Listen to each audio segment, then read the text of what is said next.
Welcome to On the Couch with Nomzamo. Today on the couch we have a very special guest by the name of Xoli Tinte, nee Madlala. Some of you may well know her as Xoli Madlala, but now she is Mrs. Xoli Tinte. And we are tackling a very important topic that is very close to my heart and what we stand for as the couch with Nomzamo. We're talking authenticity today, living your best life. There's a quote that I came across that says, authenticity is the courage to be yourself. And there's no better person I could think of to come to the couch today and tell us more about living your best life authentically. Xoli, welcome to On the Couch, and it's a pleasure having you today. It's an honor to be here. Thank you. Tell us about what authentic life is all about, according to you. According to me, I like the sound of that. According to me, authenticity is living fearlessly, bravely, and unapologetically every day, amidst of what society tells you. It's work that is from inside out. You need to acknowledge all aspects of who you are first before you can transmit it to the external factors. Because there is the internal authenticity, then there's the societal authenticity, according to me. Those are the societal norms. But before you can even step onto those, you need to deal with self first.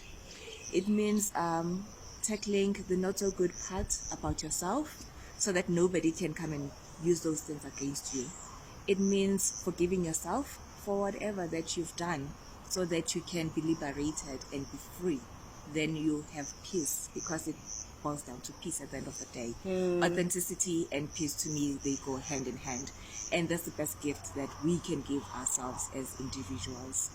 Once you have that, then it's easy to step out into the world without wanting to compare yourself to anybody, without wanting to compete with anybody, knowing that you can be told that this is how you're supposed to do things, but if it doesn't sit right with you because you already know what you stand for, then you can fiercely, unapologetically and boldly put your foot down and say, this is me. And by doing that, you are actually inspiring others that might be struggling with coming to the fore as to who they are, what they stand for. So that's what authenticity is to me. Wow, that's a mouthful. And I'm now interested in finding out what led you to discover this path. What led you to think you were not even living an authentic life and you wanted to explore and journey until you get to a point where you're at? I think it's been pockets of different things at different times that eventually led me to actually think that, you know what, actually, let's freeze frame, explore, delve deeper into self. Like, for example, as I said, there is societal expectations, there is self-expectations, but most of the time those things are preordained in a way to us. Like, society tells us, your family, school and everything, and then you end up being programmed to be this person. So most of us, we go through life not fully knowing who we are, because it's either your parents have told you who you are supposed to be, then you get to school tells you who you're supposed to be, then you get to tertiary, that determines who you're supposed to be. Then most of us then is going to the workspace, they've got their do's and don'ts, so you hardly get an opportunity to fully know who you are, even relationships. So it took me being completely single, and at that time I was like, hey, let us work on self now. Let's establish a relationship with self first before we can expect to be in relationship with others. So that period I used it intentionally to get to know who am I, what moves me, what traumas am I carrying that I might not have addressed in life. What life do I want for myself? I envisioned who I wanted to become. And after envisioning who I wanted to become, then the work came about where I had to, every day now, break it into little steps, if I can call it that.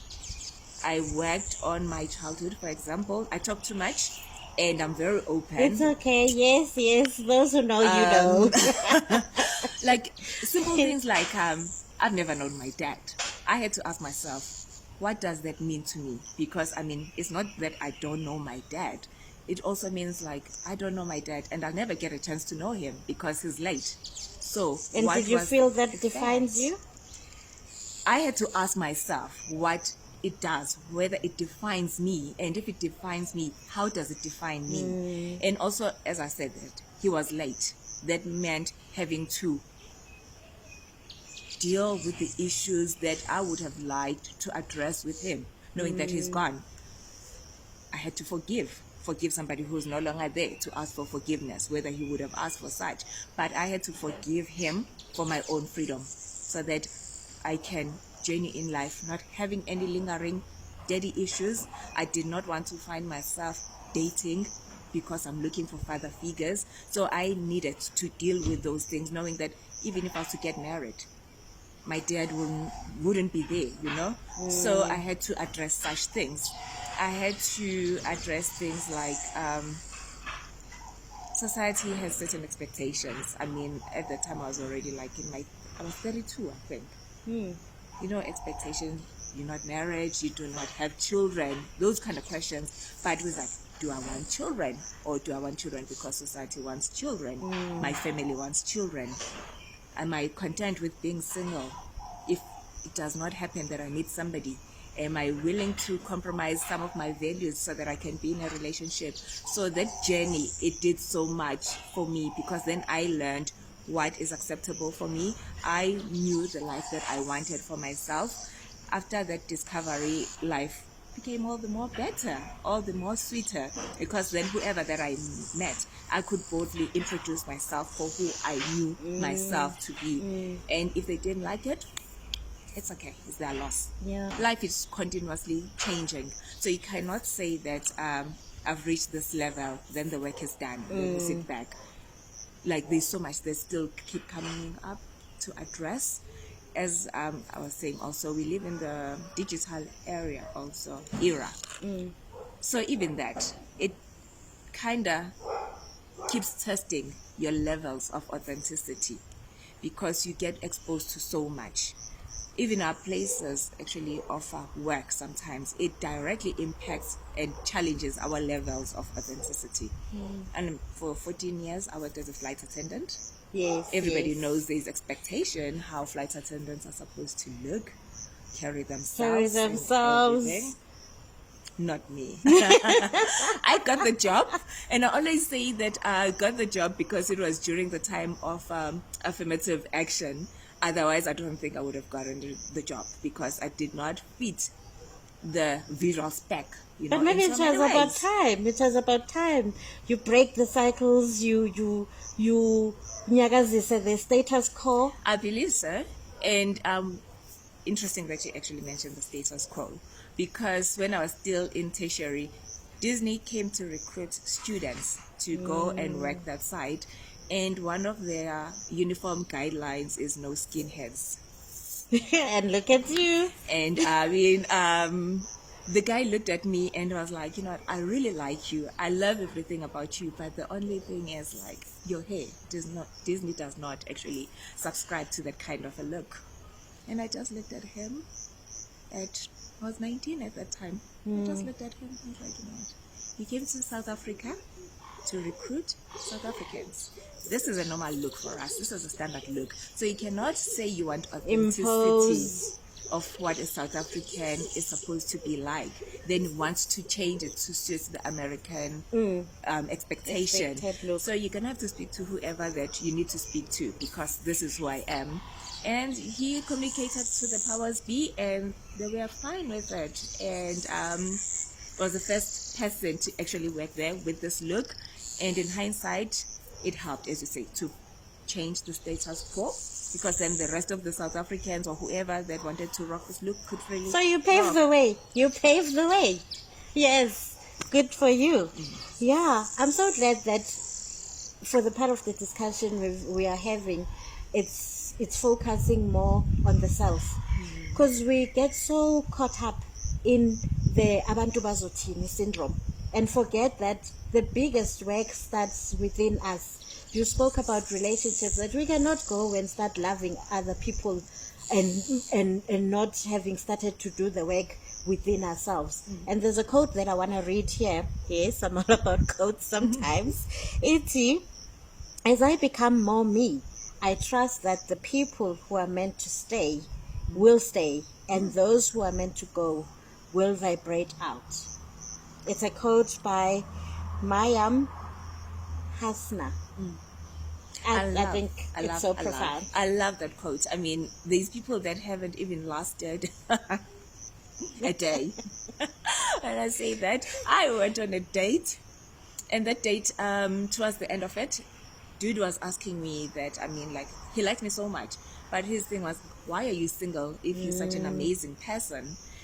During that time, I was going through a journey of abstinence. I was not jumping bones, and Abstinence. yes, Wow. for a good number of Yay, years. that's another topic for another day. We need to revisit this. This is very important. But today, we'll stick to living your best life authentically and apologetically. Sorry. So, yeah. So, you know how, like, the magazines will tell you the guidelines of dating, don't reveal certain things about yourself on the first date.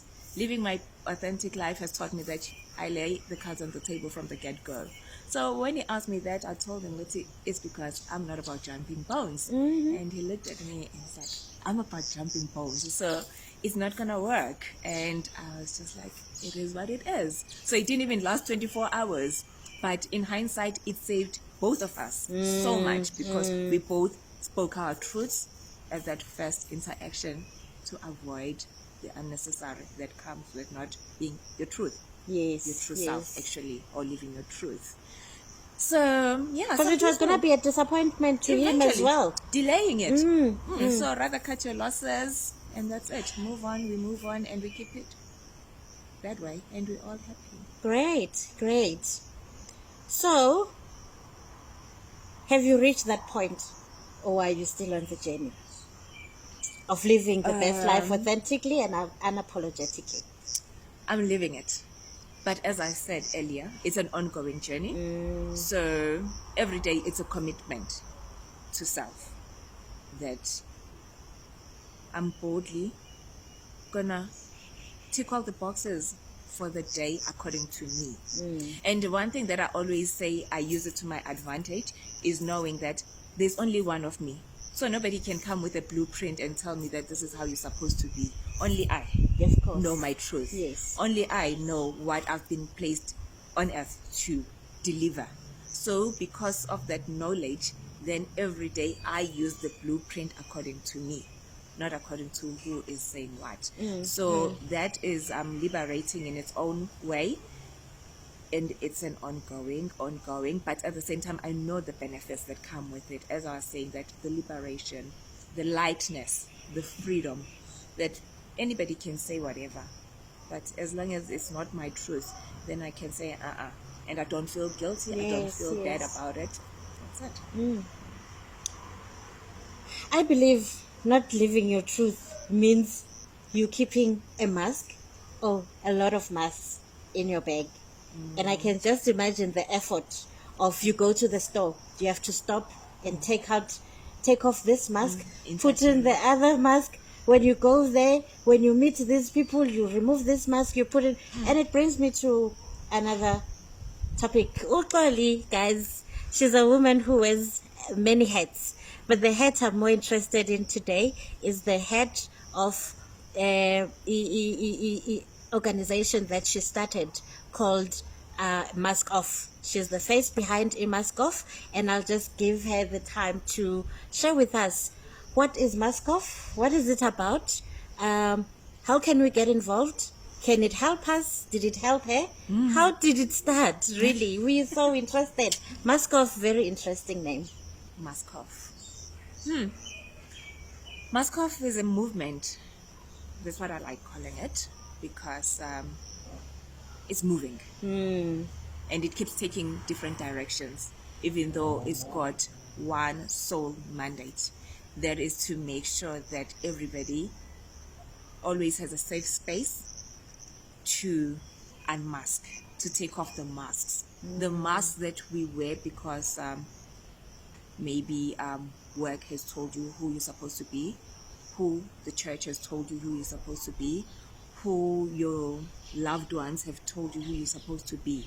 So with MaskOff, we are saying remove all the masks and look at yourself.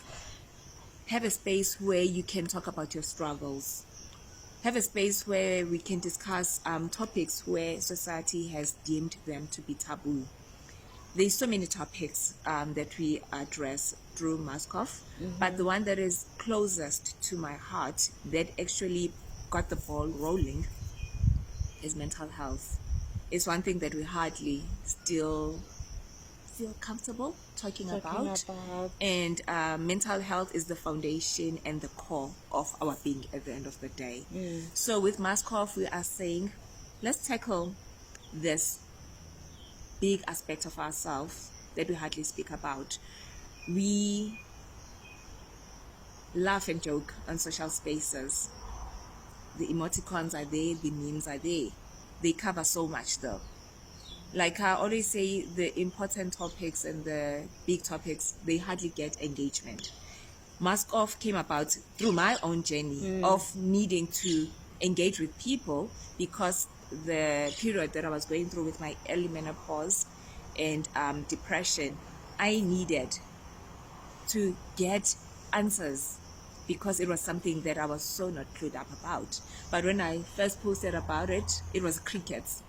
Nothing. Nobody. And normally my posts on Facebook, we get engagement. Like we speak as people. You know, I need to, guys, those who know, you know. And those that do not know will know. Will know, yes.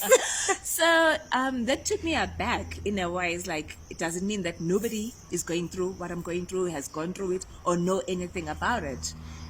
And then slowly, as I continued to still post about it, because I do not like dying inside. It's not my thing, you know. So to me, I was like, I'm gonna use my timeline as an outlet for me. If I don't get any engagement, it's cool, but I've offloaded. I hate carrying things on the inside, because I feel like if one keeps things inside, you're gonna reach a boiling point, and by the time you explode, there's so much damage. So I use my timelines to offload for myself. It was almost like dear diary moments now, you know. Slowly people started engaging, but privately, through inboxes, through WhatsApps and everything. And that's when I was like, people are going through so much. It's just that people don't want to openly talk about the things. So I took it upon myself that I'm going to use my vulnerabilities so that people can see that there's nothing wrong with showing your struggles. So sharing is caring, right? Yeah. And in every sense. So through me sharing my vulnerabilities openly over and over again, then people saw it okay to actually start sharing about themselves. But there was still that certain level of limitations, you know. Then I figured we need to start having sessions where we can meet in person. There is so much comfort in being in proximity with human beings. I mean, that's what separates us, I think, from things and from animals. We need each other. Whether it's that hug, which is a bummer right now. That we are not allowed to get, you know. But you know that being in a space with other people, sometimes it's just that ear, that smile, that nod, that acknowledgement, that look that connects you, that I know what you're going through. I know what you're talking about. I am not going through this by myself. There are others, you know. Because also we're gifted in different ways. Some of us, we are able to express ourselves. Some people cannot. But you sharing your story, then others feel that aha moment. Somebody gets it. Then by that already, they are willing to do the work. Start unpacking what they're going through, you know. And lives are saved. Lives are saved, you know, because there's another, I think, the worst thing that happens through mental health and the conditions that go through it. Some people have lost their lives because they did not have spaces where they could openly speak. We are so used to getting a glazed over look the moment somebody opens up, you know. The question like, how are you?